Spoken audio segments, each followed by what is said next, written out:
Some of the questions that we got, I've answered or will answer, but just in case, I'm going to put together several questions here that people have asked, and it's sort of interesting. The questions seem to revolve around the salvation or not of people in the tribulation period. And one question asks that if a person is made, and they underline made, to take the mark of the beast, but they don't want to, is that person still redeemable or savable? The text of Revelation suggests that there's really nobody in that category. In other words, those who take the mark of the beast do so willfully, which is why God, who is loving, gracious, and patient, when people have taken the mark of the beast, knowing and understanding what the issues are, which is in the second half of the tribulation period, that's why the text of Revelation indicates that these people have crossed the line spiritually and there's no hope for them. They have willfully made a choice to reject God's offer of eternal life through Christ. Another question relates to the saints in chapter 13. And in fact, there's yet another question about saints. Primarily, you're looking, depending upon the context, you're probably looking at Jewish believers, those who have come to faith in the Lord Jesus Christ during the tribulation period. Now, it's also true that there will be Gentiles by the millions, we believe, that will be coming to faith as well. So the term saint, holy one, or one who's set apart, is a general term for believers. In the book of Daniel, for example, when Daniel talks about the saints, he probably does not have Gentiles in mind.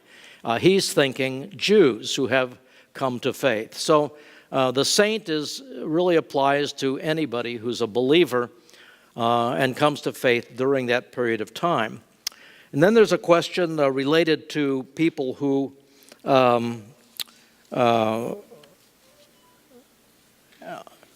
have come to faith, and then those who have not come to faith and they die in the tribulation period.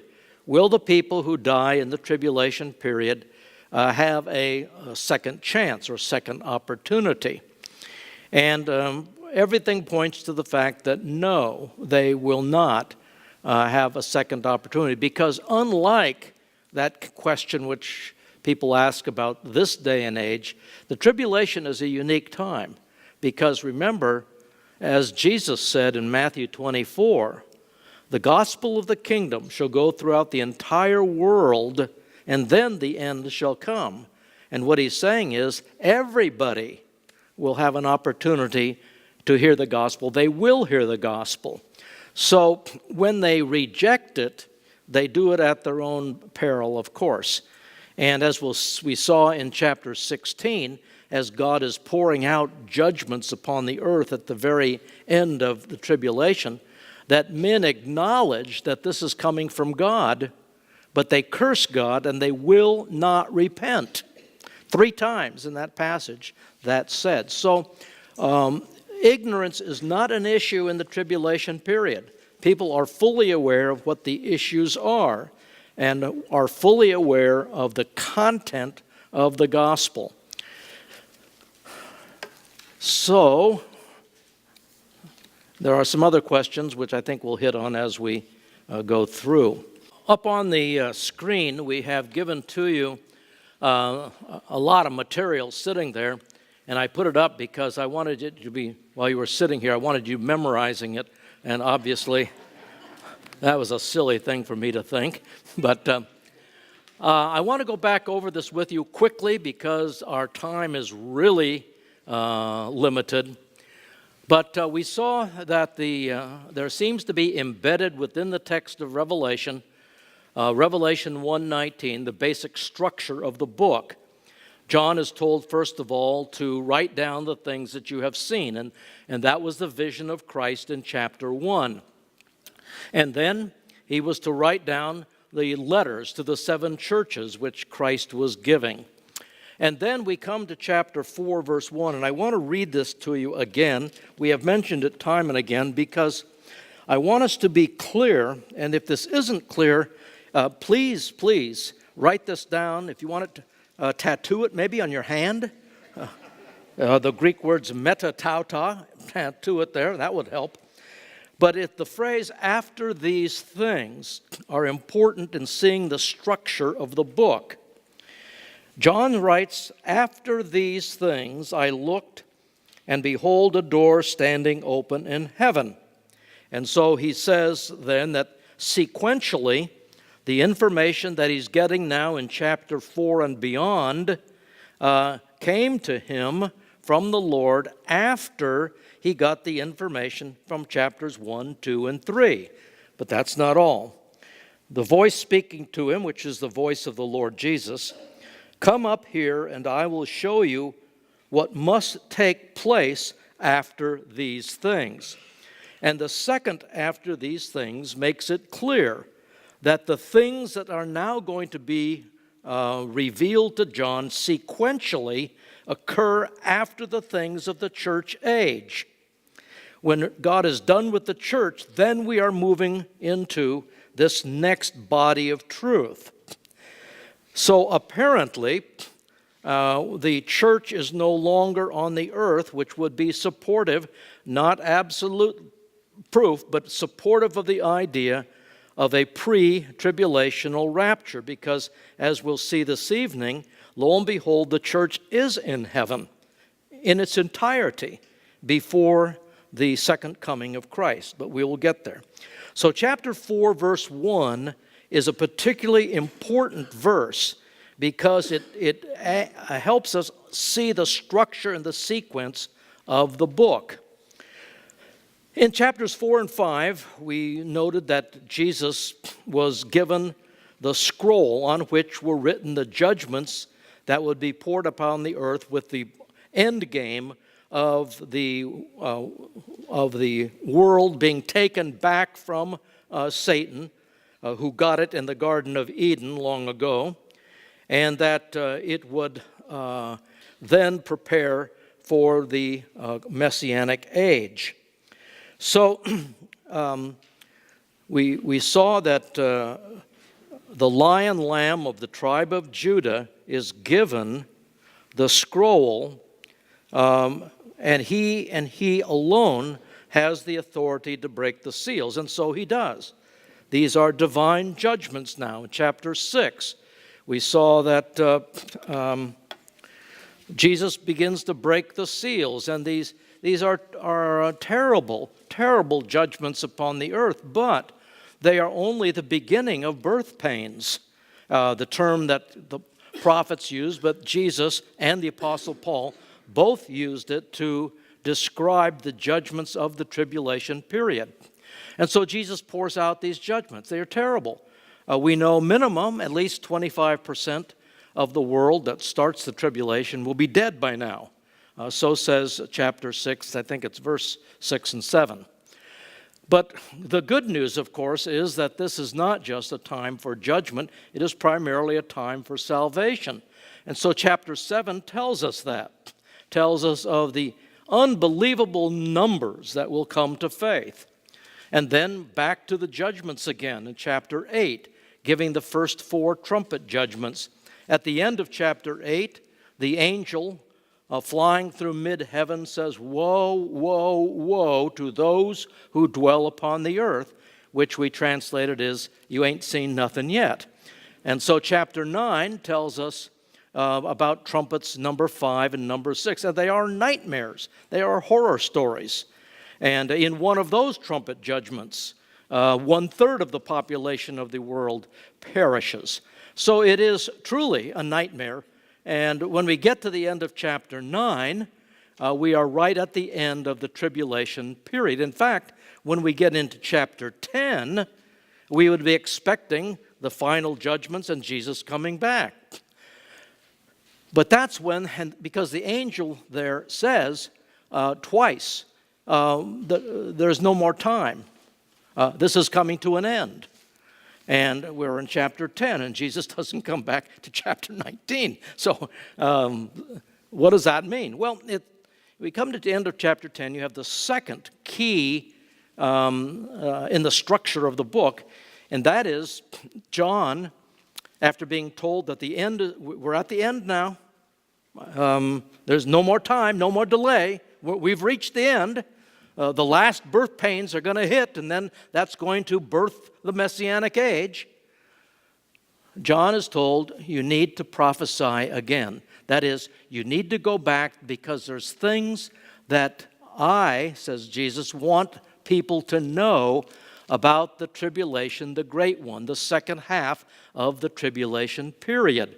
And we know it's only half because John faithfully includes those time notations in 11, 12, and 13. 42 months, 1,260 days, times, and half a time.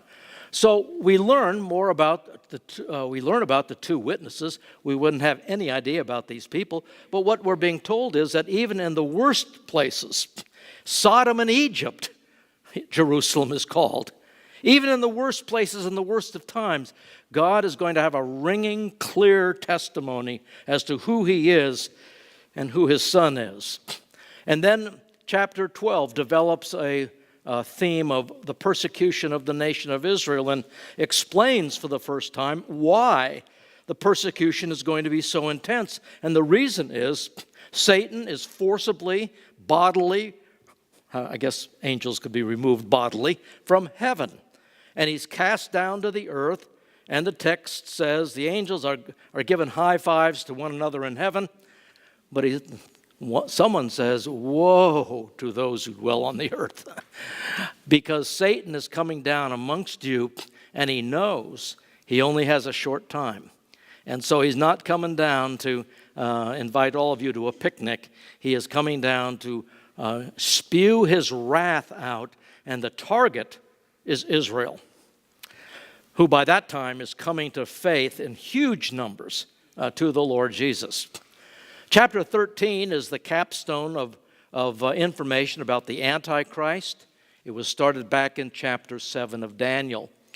And then what we call Armageddon, the winepress of the wrath of God, is found in chapter 14. And it doesn't have a time notation because it's not half of the tribulation. It's probably just the last few months of the tribulation that the campaign of Armageddon goes on. So John ate that scroll and he gave out the information. And then, as we were hurrying to a conclusion last time, in chapters 15 and 16, you have the final judgments of God. In fact, in chapter 16, in connection with the seventh and final bowl, it says, it is done. The judgments of God are done. That's the final birth pain. And what happens when a woman has her final birth pain? Well, the baby is born, comes out into the world, and that's how close we are to the second coming of Christ. They almost seem to be simultaneous, and birth now is the Messianic age. So, when we get done with chapter 16, the judgments are over, and now we are waiting for the second coming of Christ in chapter 19, but that now is a problem. What about chapters 17 and 18 anyway? And so what we have now in chapters 17 and 18 is John being instructed now about one subject, and the subject is Babylon. And so in chapters 17 and 18 is a discussion about Babylon the Great. And in your notes, you ought to be on page 23. And unfortunately, we're going to have to move through Babylon relatively quickly, but I think you'll get the idea as to what this is all about. So, on to Revelation 17 and 18, which we're going to summarize, but hopefully communicate what is found here. The chapters 17 and 18, it's hard to put a label on what's going on now. Well, let me read chapter 17 and verse 1. And one of the 7 angels who had the 7 bowls, so these are one of them is we don't told which one, but one of them has just now been pouring out judgments. But now he comes to John, and he is going to give John some additional information. One of the 7 angels who had the 7 bowls came and spoke with me, saying, "Come here. I shall show you the judgment of the great harlot who sits upon many waters, with whom the kings of the earth committed acts of immorality, and those who dwell on the earth were made drunk with the wine of her immorality. He carried me away in the spirit into a wilderness, and I saw a woman sitting on a scarlet beast, full of blasphemous names, having 7 heads and 10 horns. The woman was clothed with purple and scarlet, adorned with gold and precious stones and pearls, having in her hand a gold cup." I mean, this gal does not have a Dixie cup in her hand. This is a gold cup. Wealth, incredible wealth, full of abominations and the unclean things of her immorality. And upon her forehead, a name was written, a mystery: Babylon the Great, the mother of harlots and of the abominations of the earth. And I saw the woman drunk with the blood of the saints and with the blood of the witnesses of Jesus. And when I saw her, I wondered greatly. He was just awed by this scene. Well, what we have most likely here is a title that Dr. Robert Thomas, who has an excellent commentary on Revelation, calls an extended content footnote. If you've done any reading, you know that sometimes you'll be reading in a book, particularly a textbook or something like that, and the statement is made, and then there's a footnote there, and you go to the bottom of the page or the back of the chapter or something like that, and you have this long discussion there. Academic works especially are loaded with this. It's not something that you want to deal with in the body of it, but you go back and it explains some issues to you. See, what's happened is this, is that we have been told about Babylon, but nobody has explained it to us. Notice chapter 14, verse 8. 3 angels had flown through the heavens, and the second one says in verse 8, another angel, a second one, followed, saying, "Fallen, fallen is Babylon." That's really a quote or an allusion back to the prophet Isaiah, and Babylon were the bullies in the neighborhood at that time, or about to be. Fallen, fallen is Babylon. And when you have repetition like that, it's certainty. You can bet the farm, Babylon's going down, says the second angel. She who has made all the nations drink of the wine of the passion of her immorality. And as I was going through this again, it occurred to me that when we are looking at texts now, that they are universally talking about the nations of the earth being involved. It's not simply something happening in Jerusalem, and it's not simply in the Middle East. This is worldwide. The nations of the earth are involved. So those positions theologically which say that this basically, these end times are all revolving around the destruction of Jerusalem in 70 A.D., one of the points that raises a question about that is that this is not a Middle East thing. This is worldwide. And so the nations of the earth are involved, so he says. And if you'll notice the terminology in 14:8, the nations are going to drink of the wine of the passion or of the anger or the wrath of her immorality. A third angel flies through, and he, right on the heels, is saying something which connects Babylon with the bowl judgments. Another angel, a third one, followed them, saying with a loud voice, "If anyone worships the beast and his image, and receives a mark on his forehead or upon his hand, he will also drink of the wine of the wrath of God, which is mixed in full strength in the cup of his anger or the cup of his wrath." And then goes on to explain their fate. But here you have this imagery of the nations, the unbelieving nations, drinking undiluted wrath from God. I mentioned to you in passing last class that the Jews never drank wine full strength. In fact, it was basically, the rabbis saw that as something fundamentally barbaric, that you usually added 2 parts of water for every part of wine. But what's being emphasized here is God's not going to dilute his wrath. I mean, this is full strength stuff that these folks are going to get at the end in the bowl judgments. If you remember Psalm 75, when we talked about the 3 series of judgments, the seals, the trumpets, and the bowls, all of those have Old Testament background.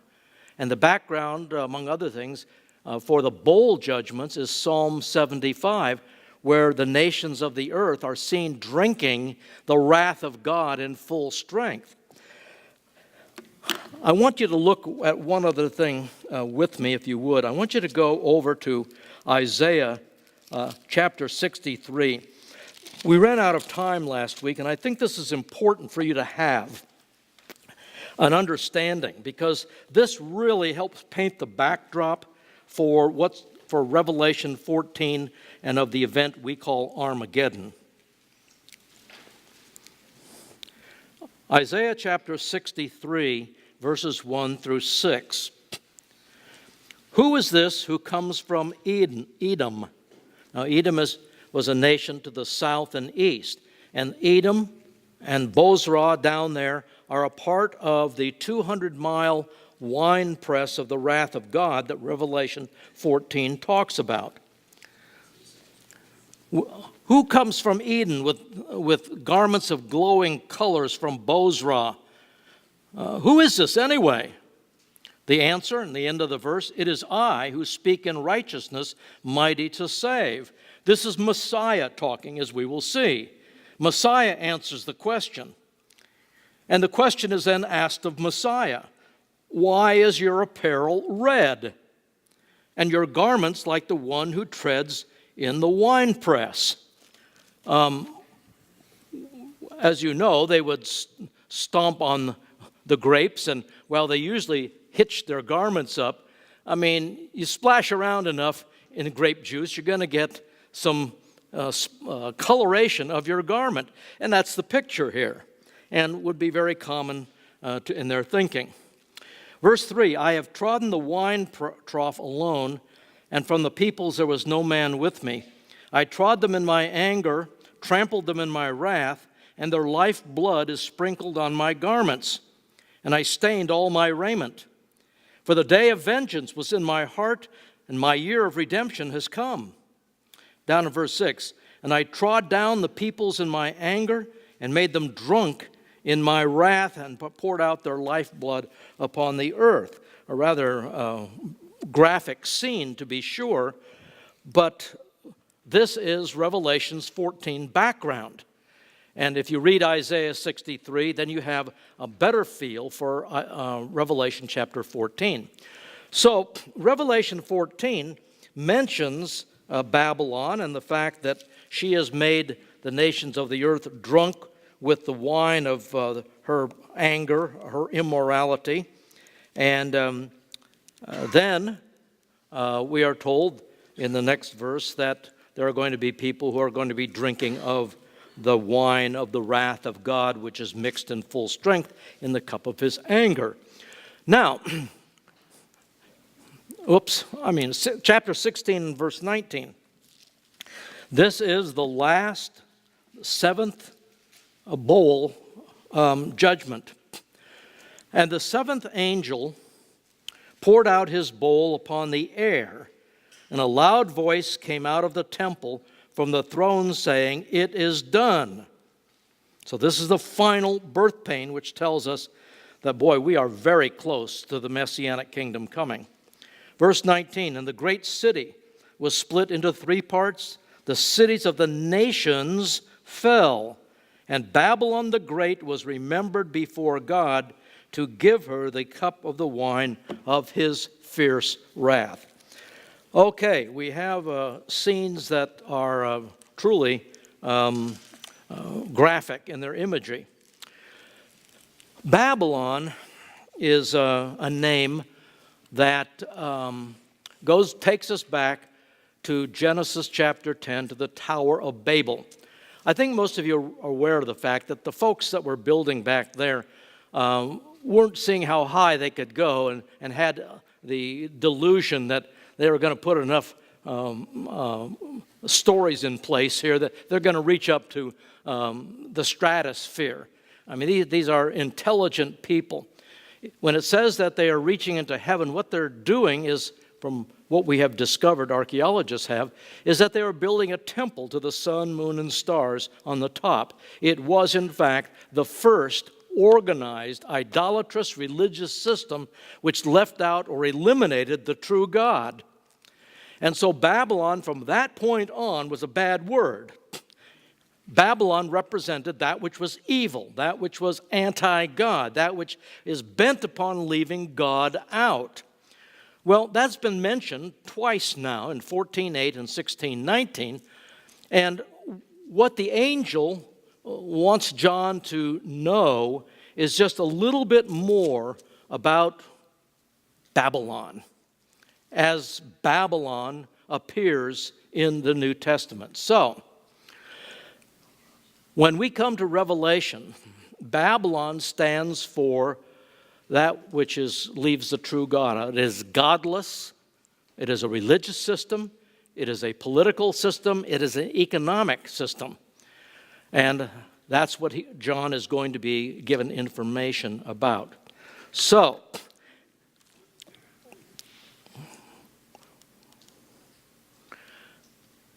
when you read these chapters, even somewhat superficially, you get the distinct impression that chapter 17 Babylon and chapter 18 Babylon are not exactly the same, and if you thought that, you're correct.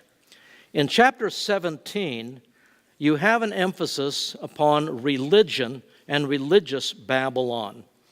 And this does not mean that you aren't dealing with politics and economics, because you are, but the emphasis is upon the religious aspect. Now, today, in our country, we have such an emphasis culturally on trying to separate church and state. Of course, the idea of separating God from the activities of normal everyday life is a foreign idea. That's not how people throughout human history have thought. God or gods were always a part of everyday life. You didn't separate them out. So, but chapter 17 is emphasizing the religious aspect. Chapter 18, the political and economic aspects. So, the chapter begins, as I read, talking about the great harlot. And it is a word, porneia, that is used in the Greek language. And we, of course, get our word pornography from that. And in the Old Testament, there is an incredible number of passages that use this imagery. When the writers of the Old Testament, the whole book of Hosea uses this imagery from all 13 chapters. There's that emphasis of spiritual adultery. And the idea is that Israel, who is married to the Lord Jehovah, that Israel has been running around with other gods. She's been playing fast and loose here. She's a married woman, but she's gone after other gods. And so and Ezekiel, I didn't even put Ezekiel up here. I mean, he has some of the most graphic statements about this, which we probably shouldn't read in mixed company. I mean, it is very strong and very powerful. The prophets did not mince words on this thing. Let me just read what Jeremiah says, and I think that will suffice to give you the idea. In Jeremiah chapter 3 and verse 6, the Lord said to me, Jeremiah, in the days of Josiah the king, have you seen what faithless Israel did? She went up on every high hill and under every green tree, and she was a harlot there. What's that mean? Well, the high hills, the high places, were places of idolatry. If you had groves of trees, chances are you're going to find an altar in there somewhere to some gods. She went up on every high hill and every green tree. She was a harlot there. That's what Israel did. And I thought, after she has done all these things, she will return to me, which is what the book of Hosea is about. Come on back to me, wife. And she prostitutes herself again and again and again. But she did not return, and her treacherous sister Judah saw it. Remember, the kingdom was split into two parts, into Israel in the north and Judah in the south. And God says, you know, Israel was playing fast and loose. This is my bride Israel. She's playing around with all of these gods. I thought she'd come back, but she never did. And Judah, her sister's watching all of this. And you'd think that Judah would learn, because by this time God has put Israel into captivity. And I saw, verse 8, that for all the adulteries of faithless Israel, I had sent her away and given her a writ of divorce. Yet her treacherous sister Judah did not fear. But she went and was a harlot also. And it came about because of the lightness of her harlotry that she polluted the land, committed adultery with stones and trees. And in spite of all of this, her treacherous sister Judah did not return to me with all her heart, but rather in deception. Which is Jeremiah's comment about the revival that was taking place in Josiah's day, that it was surface, it wasn't the real thing. So the idea, whether it's in Zechariah, whether it's in Ezekiel, whether it's Hosea, it is absolutely all over the Old Testament that spiritual adultery, that's what idolatry really is. And Israel and Judah were claimed time and again to have a right relationship with the Lord God, the true God. Now, this is important to identify who the great harlot of chapter 17 is. She is, if you'll notice, very powerful politically. It's an amazing statement because she is said to be riding the beast. Now, when you're on a horse, theoretically at least, the guy on the horse is in charge. Now, that's never been my experience personally, which is why I stay away from them. But the idea is that if you're riding the horse, you're guiding it, you're giving it direction and so on, and the woman is said to be riding the beast or the Antichrist, which is very interesting because what it indicates is that the woman, this spiritual adulteress, she in fact is important in the political activities of the first half of the tribulation period. And it reminds you a little bit of the medieval times when the popes were in charge and had such power that the kings that existed in Western Europe, that these folks, the kings, were subservient to the popes, where religion dominated the political. And we don't know how this is going to work, but probably the great harlot is going to give a certain amount of unity, cohesiveness to the empire of the Antichrist, which is, remember now, 11 nations. But she's also incredibly wealthy. So, powerful politically and very wealthy. One of the things that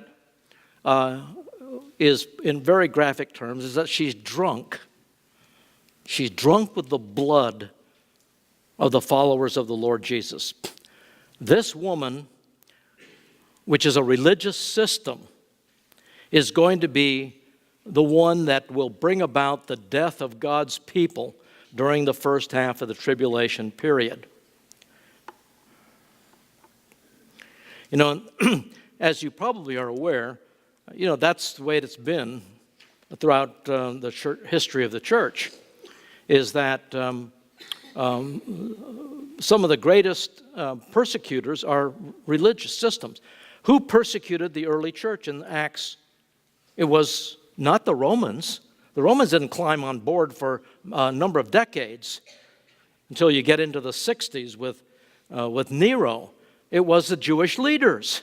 They're the ones who caused problems. Wherever Paul went in the Roman Empire, it was the Jewish leadership and that were the antagonists. You go to Russia today, and evangelical churches are in the crosshairs of the Russian Orthodox Church. That's where the persecution is coming from. So that when they pass these laws, which Putin signed, which are against evangelism, that didn't come from Putin, though he is hardly innocent, but it came from the Russian Orthodox Church, because everybody born in Russia is a member of the Russian Orthodox Church. And if you evangelize, you're taking people from the Russian Orthodox Church. And this has been true across the ages. It's going to be true in the tribulation period, but to the greater extent that she will be drunk with the blood of the martyrs of Jesus. If you look at chapter 17, we discover that she is going to be eventually destroyed by the Antichrist and the 10 kings. Now, it's going to be interesting. I can't tell you because I don't know. I'm not going to speculate how she dominates for a season, but then she in turn will be killed. Chapter 12, verse 12. The 10 horns which you saw are 10 kings who have not yet received a kingdom, but they receive authority as kings with the beast for 1 hour. So when John writes the book of Revelation, these 10 kings are not in existence. So it's not Nero or anyone else. These kings are not in existence. It's still future. And by the way, if all this of 10 kings is not real familiar, if you go back to Daniel 7, that's the background for this chapter. Daniel has spelled out a lot about these 10 horns or 10 kings. Now, these 10, according to verse 13, have one purpose. Well, what's their purpose? That they give their power and authority to the beast. Verse 14 tells us how they will end up. They will end up being destroyed by the Lord Jesus.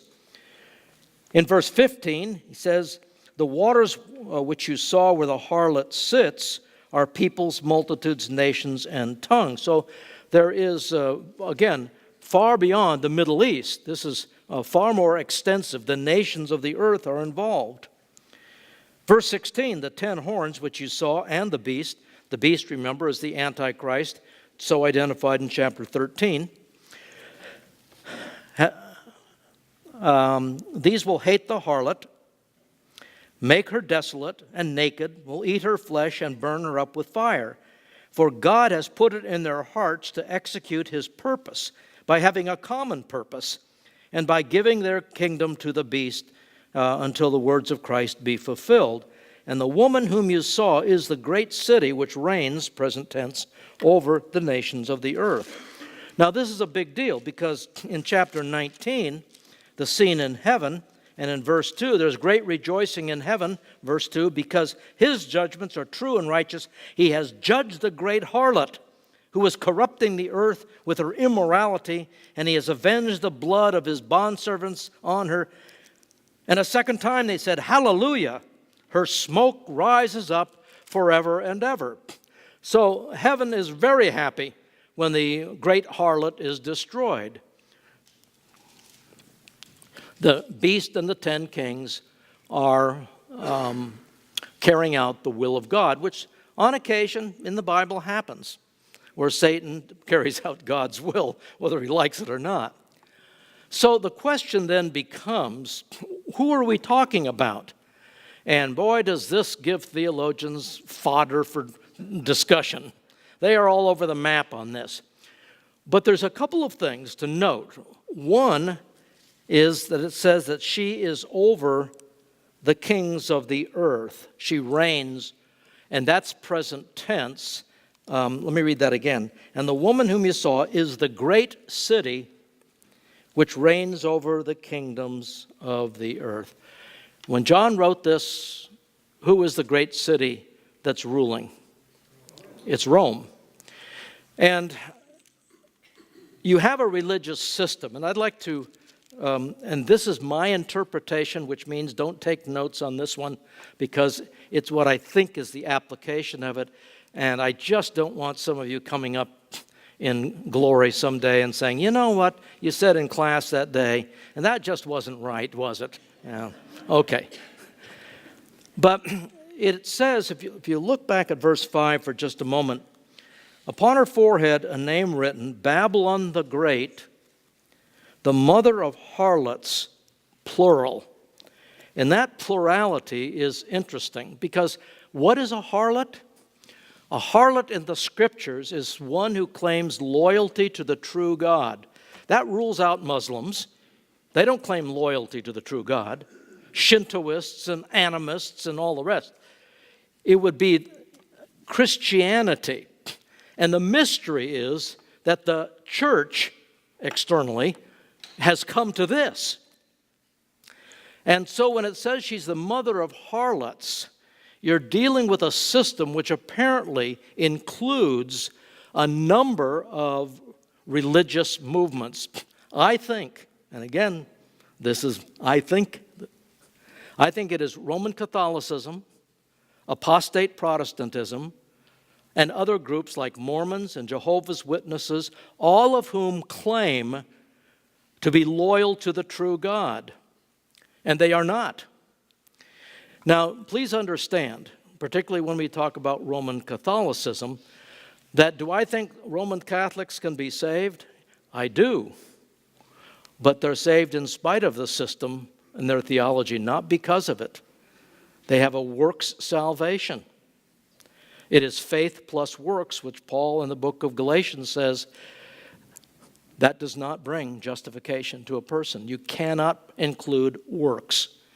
So you can do what you want to do with this, but you got to start with what is a harlot, and you not think of her as you would think of a woman today who might be plying her trade out on the streets of New York or someplace. It has a spiritual element to it. It is a movement, a religious movement that claims that they are loyal to their husband, the Lord Jehovah, Jesus Christ, but in fact is not. So, you can do what you want with that one, I guess. But there are the term harlot, and in the plurality also is instructive as well. And verse 18, I think, gives us some help. Okay. Now, I almost hate to do this, but I figured we got to do it. Look at verse 7. And the angel said to me, why do you wonder? I mean, he's amazed by this woman. I shall tell you the mystery of the woman and of the beast that carries her, which has the 7 heads and 10 horns. Now, if this was the only time that this phrase was given, we'd probably just move on quickly.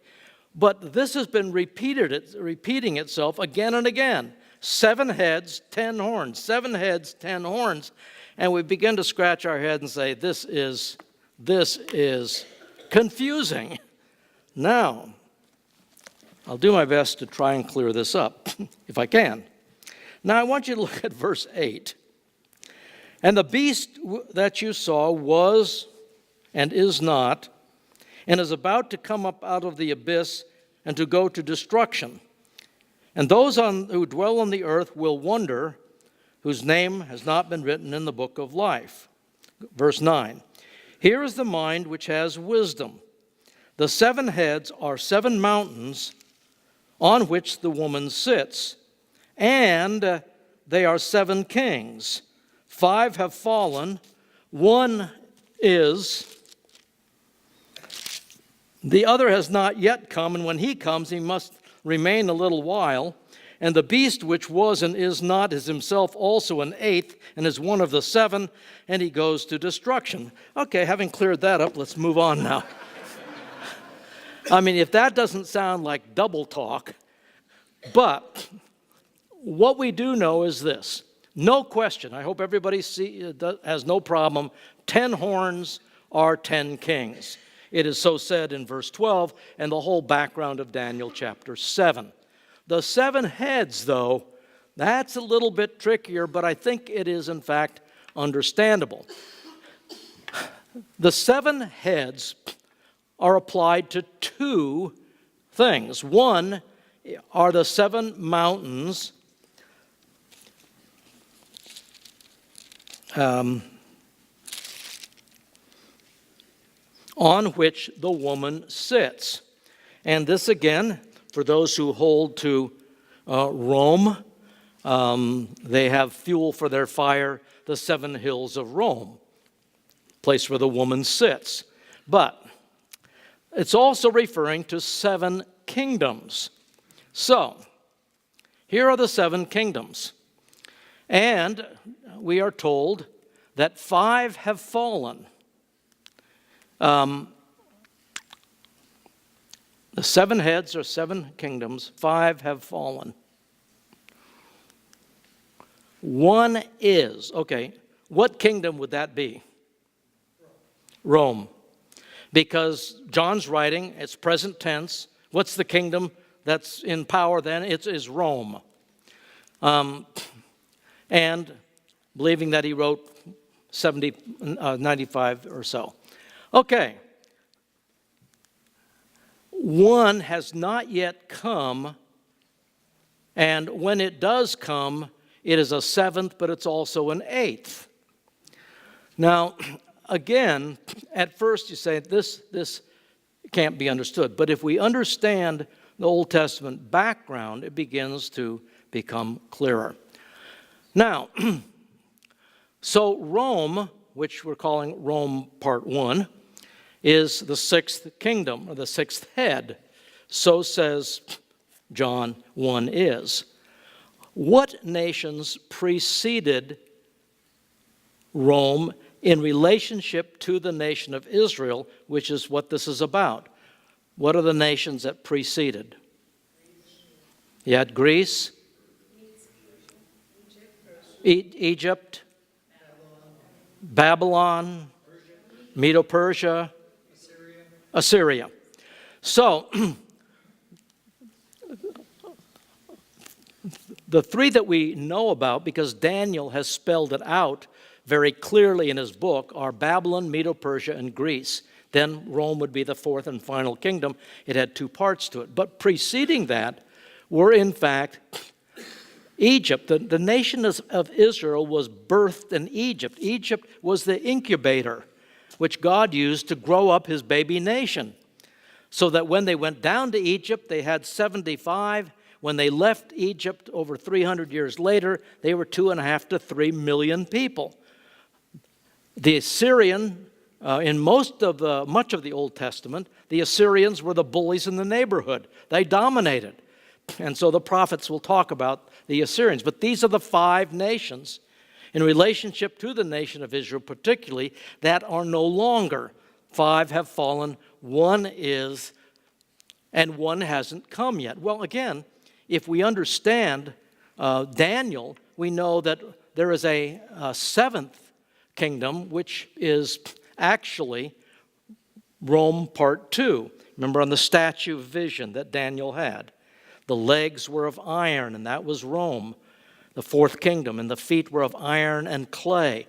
That was Rome Part 2. So the 7th kingdom is the tribulation kingdom. But it's also an 8th.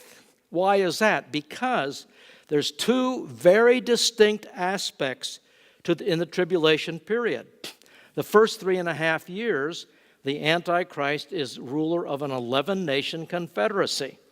That all changes at the midpoint, and he becomes world ruler world dictator, as we saw in chapter 13, for 42 months. So throughout the book of Revelation, or many places I should say, you have this repeated of 7 heads, 10 horns, 7 heads, 10 horns.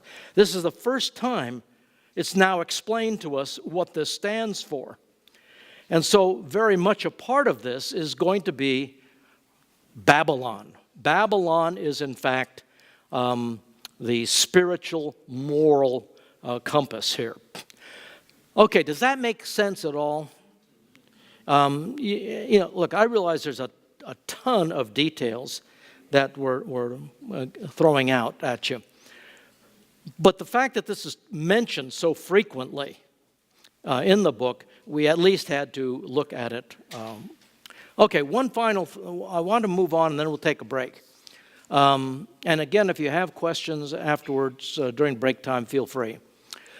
Okay, I am suggesting to you, and there are good people who have different opinions, that it's centered in Rome. The great harlot is the umbrella term, mother of harlots, where you have some sort of mix of Christianity, those who claim loyalty to Christ. There are 3 points about chapter 18, and I'm not going to take time to read all of these. But you are looking here at the economic system, the political system as well. We are now in the second half because the Antichrist and his followers destroy her. All religion is destroyed at the midpoint. People ask the question quite frequently, what will happen? What about Islam? Well, the answer is there is no Islam as of the middle of the tribulation period. Why? Because there's only one religion that is allowed, and that is the worship of Satan and the beast, according to chapter 13. For 42 months that will go on. He is the object of worship. No religious system. The Judaism is done. Islam is done. Shintoism, done. I suppose there are people worshiping various gods in their own closets or their basements, but they're not doing it openly because there's only one that's allowed. The Babylon that's mentioned here is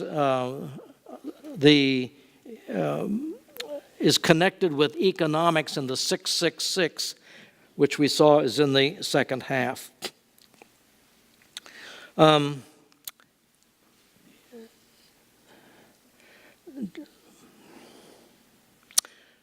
Chapter 18, verse 3, "For all the nations have drunk of the wine of the passion of her immorality. The kings of the earth have committed acts of immorality with her." And the merchants, these guys are mentioned for the first time now, buying and selling, 666, of the earth have become rich by the wealth of her sensuality. Verse 9, "The kings of the earth who committed acts of immorality, lived sensuously with her, will weep and lament over her when they see the smoke of her burning," and so on. "They, standing at a great distance because of the fear of her torment, woe, woe, the great city," that's echoing chapter 14, what the angel said would happen, "for in 1 hour your judgment has come," which is an expression that for very quickly. It's like when you leave the house and you yell back in, "I'll be back in a minute." Well, it's not 60 seconds.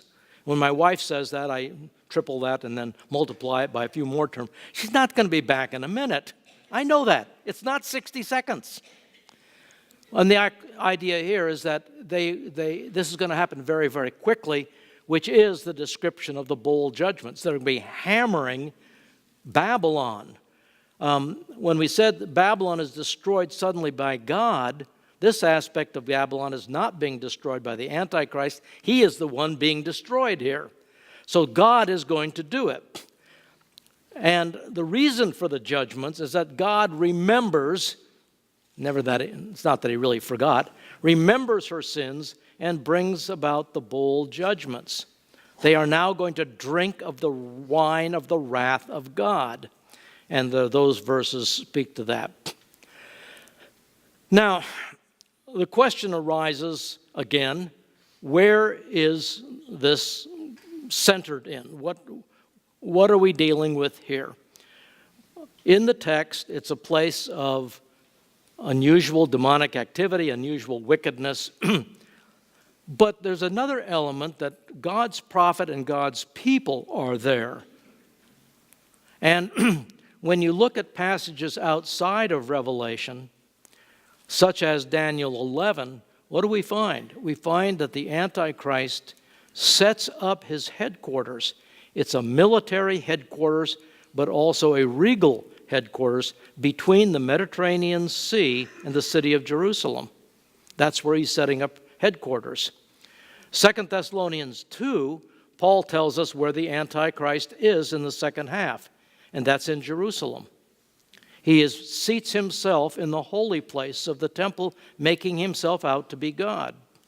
And so you go back to chapter 11 and verse 8. How was Jerusalem described there? What two Old Testament terms?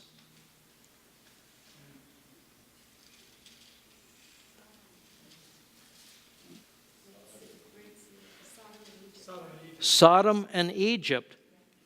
Well, we would think, wow, that's confusing. How could it be? Well, then we're told where their Lord was crucified. So what John does is use terminology that is freighted with all kinds of ideas.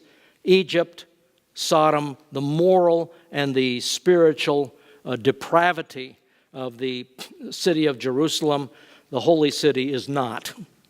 And now he says, I believe, that they are Babylon, which is really an anti-God system. So, again, this is where, commentators are all over the map on this one, but it is, I believe, probably Jerusalem.